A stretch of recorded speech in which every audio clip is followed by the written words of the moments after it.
All right, we'll go ahead and get started. Again, thanks thanks for joining us for our webinar this afternoon. We'll be talking about tools to identify partners, both scientific and technical partners to join your team. So first, we'll start talking about kind of what's the importance of using experts. What's the importance of collaborating with others on your project? There are a number of tools available that are free, and some of these tools are kind of the best kept secrets out there. And we'll talk about three specific tools to help identify both technical experts as well as business experts for you to help perhaps join your team. And the three tools that we'll be talking about are ReachNC, and that's a University of North Carolina based system, SBIR.gov, which is a great tool to help identify other small businesses that might be interested in working with you on your project. And then the third tool is Google Patents. So we'll kind of in detail go through each of these different tools to help you become more familiar with them. Now, when you're thinking about carrying out a research and development project, the key thing to remember is to don't go it alone. Don't think about the fact that you can carry out all of the tasks associated with a research and development plan all by yourself. Okay, that's really important to think about. Who else can I bring on board, whether it's a technical person or a business person, to help me succeed? So you need to think about, what are the gaps? Here's the project that I am thinking about carrying out, and think about the gaps as it relates to the team. Do I have a strong principal investigator? Is this principal investigator a person who's highly credible in whatever the technical area is that you're interested in working on? Do I need some sort of special expertise?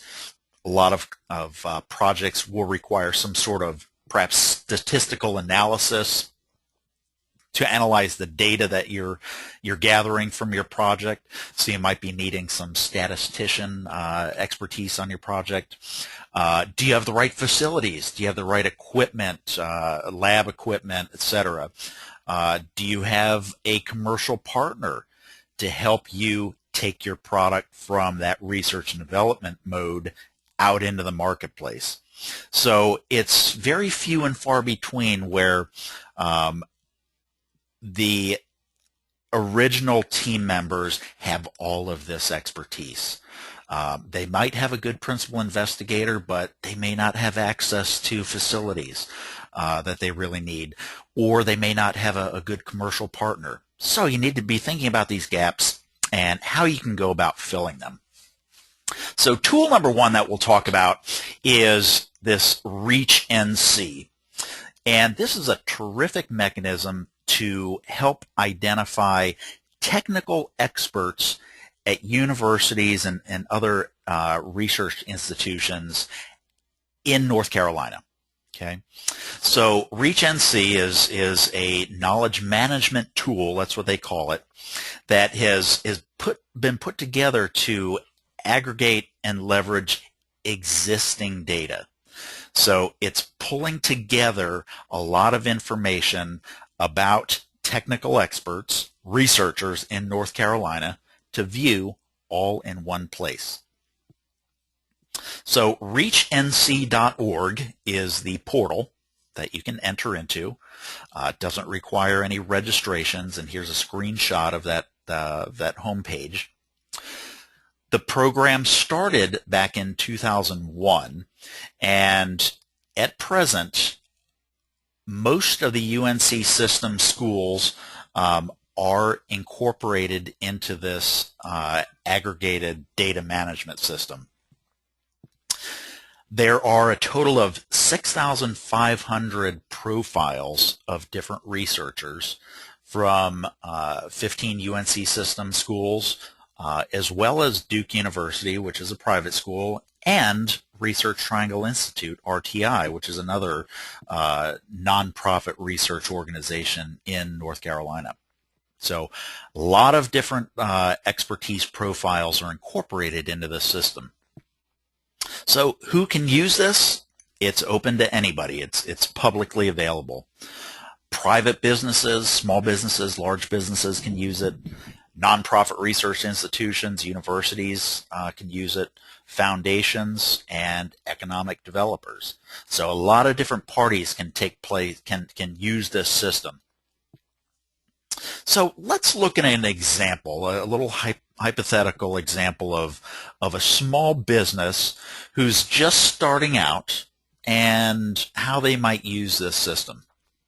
So this hypothetical small business doesn't have any funding to date. Okay, it's proverbial 2 guys in a garage, okay, or a lab. The individuals have very strong technical expertise, okay, but they're lacking kind of clinical expertise. They don't have access to patients to test this new technology that they're developing, and they haven't had any strong commercialization experience. They've never taken a product from research and development into the marketplace.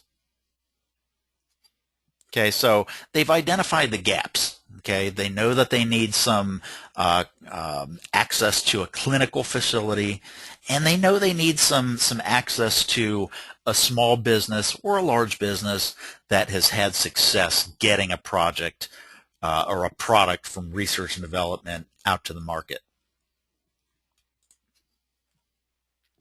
So they've identified a sample SBIR solicitation. And this hypothetical example revolves around a project that DoD is interested in funding.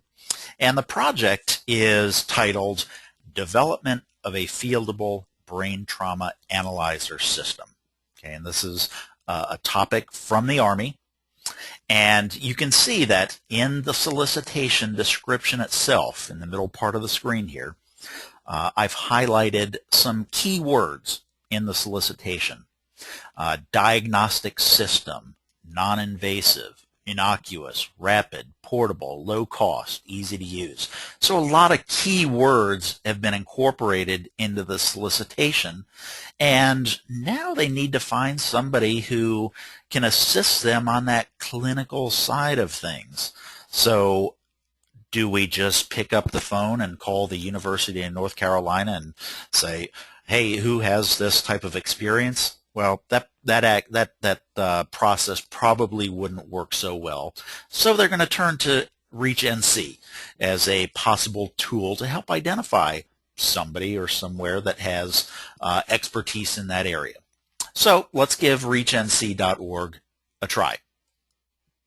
So here are some screenshots. They have one of the very interesting features of this tool is that in the search field at the top right-hand corner, you can search for by concept, by last name if you know a person who you would like to find out, or by free text. And this free text option will allow you to cut and paste that entire solicitation from the Army that we just saw into this field. And it will pull up matching people that have matches of those keywords based on what their experiences have been. If you are aware of a particular university having expertise that you would like to tap into, you can go directly toward the bottom of the screen and click on each of the different departments of the universities that are listed here. So again, if you know somebody at RTI International, you can click there and go directly to that resource. But in this hypothetical example, we're going to look through all of the universities incorporated into this database. Okay, so the next thing we're going to see after we do our search is the number of experts that have been found. So on this screen, we see that a total of 71 different experts have been found based on those keywords or that solicitation that we entered. Okay, so experts are based on publications that they've written. We can also select grants. Okay, so we can look at their grant history and do our search based on that as well.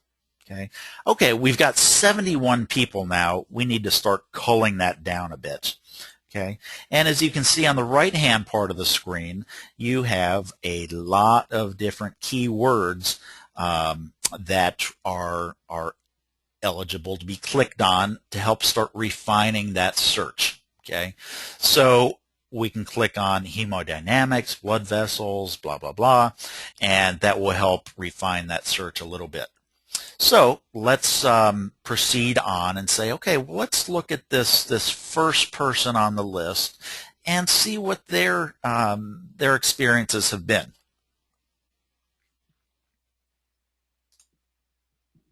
So here is the profile of this individual.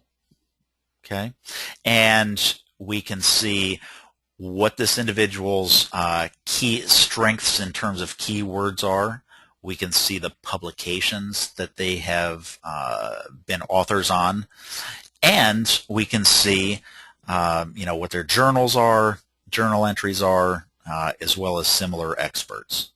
Okay, so this looks like a pretty interesting person. Let's see who else they have worked with in the recent past. So you can click on this little box at the bottom of your screen here that shows what is this person's research network. Okay, and this is one of the most kind of visually appealing sections of this tool is this. It shows kind of this molecular structure of who this individual has worked with in the past and how they have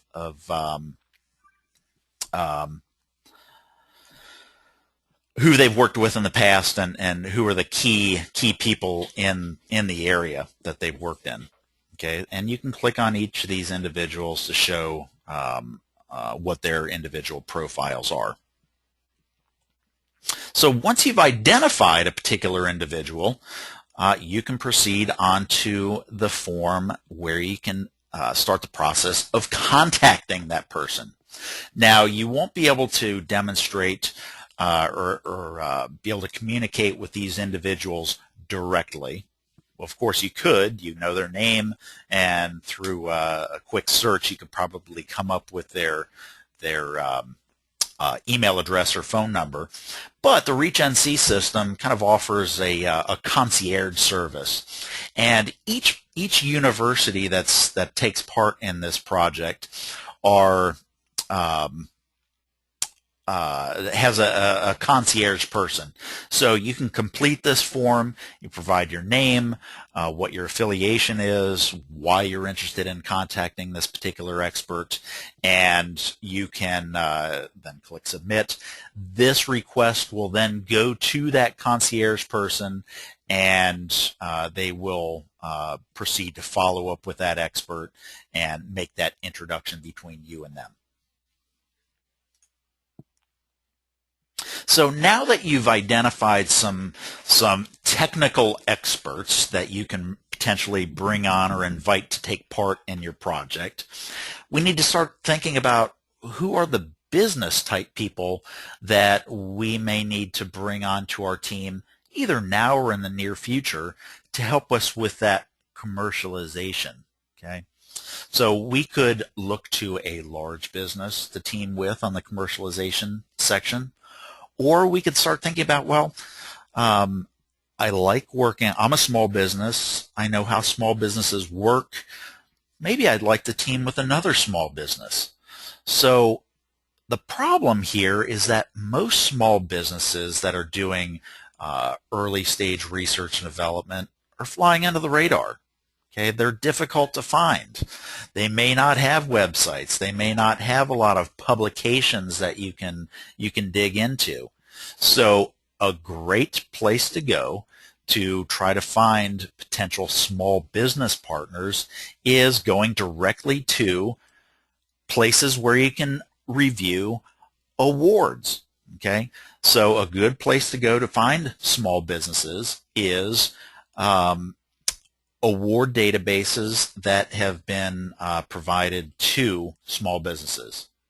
Now, the Small Business Administration has done a terrific job of uploading all SBIR awards into the website at sbir.gov. A lot of great information on this site, but the red circled area on your screen shows the link for awards. So you can click on the award link, and if we do a search for companies that have been awarded funds for technologies revolving around brain trauma, because as you recall, that solicitation that we're interested in has to do with development of a brain trauma portable analysis tool. Okay, so we do a quick search for brain trauma, and it's going to pull up all awards to small businesses that have been awarded based on that particular keyword. And you can see that in the second red circled area, there have been a total of 2,506 particular awards that met that brain trauma keyword criteria. Now, I think we probably need to further cull down that or refine that search a little bit more. But here's what that list is going to look like. It's going to provide the name of the company, the agency, in this case, the first one for Vista Life Sciences. They were awarded a DoD STTR in 2013. Okay, great. We know that they're an awardee. And it's going to show you the abstract of that Phase 1 award that they were funded. Okay, and that's going to give us a pretty good idea of what that company's areas of interest are from a technical standpoint. Now, if we actually click on this Vista Life Sciences company, it will provide you with the company information. Okay, it gives you the city and state where they're located, if it's woman, minority, hub zone located, as well as their website. Okay, unfortunately, it does not provide phone number or email address, but through other mechanisms, you'll be able to find that on other websites, I'm sure. Okay, but it does give you the total awards that this company has achieved. Okay, and you'll see that a lot of the companies that have been awarded have won, hundreds, maybe not hundreds, but millions and millions of dollars of SBIRs, and it's likely that those companies that have done well with SBIRs are companies that have done well with commercialization. So, great place to go to identify potential small businesses to team with. Okay. The next thing we can do regarding free and publicly available information is looking at the patent landscape. So we can see who else, individuals, small businesses, large businesses, that have patented similar technologies to what we're hoping to develop. Okay. Now, others with similar patents, you don't necessarily have to look at them as being competition. Looking at others' patents, for the most part, people think, okay, oh geez, I've got some serious heavy duty competition out here. There are a lot of patents in my particular field. Well, it doesn't all have to be looked at from a negative standpoint. You can look at them as being potential partners. Okay. So Google, through one of their many tools these days, has developed a patent database. So it's a search engine that you can look for that shows all of the patents that have particular keywords within them.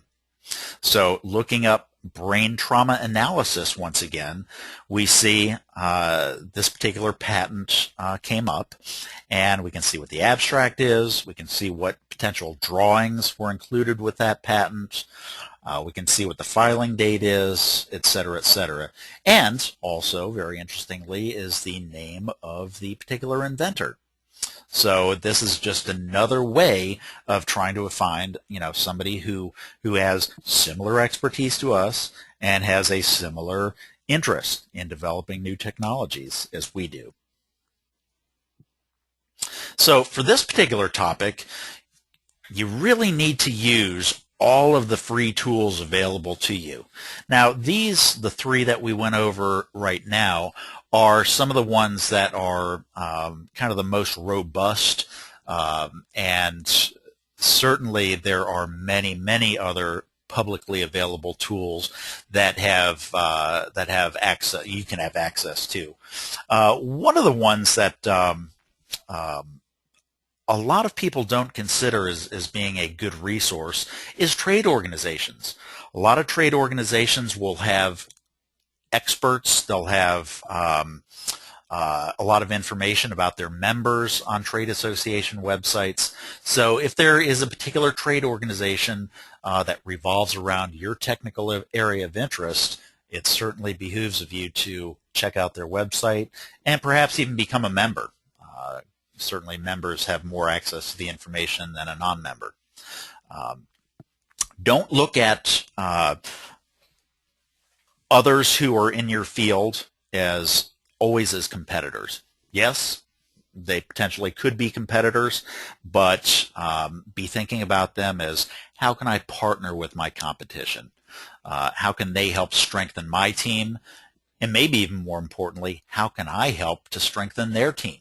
So make it a good win-win situation. And then accessing intellectual property information to see what other things are being developed, like you're developing. That will give you a good idea of, is the technology you're developing really novel? Okay, but it also can help you identify other people who are doing similar things to you. Now, one final note is that when carrying out patent work is very expensive. There are a couple of ways that you can help to reduce your expenditures, and one of them is going to these search engines for patents. The USPTO has a terrific searchable website, so you can do a lot of that legwork yourself. As you're thinking about, do I want to patent whatever I'm developing? And you don't necessarily have to pay an attorney to do some of that early stage legwork.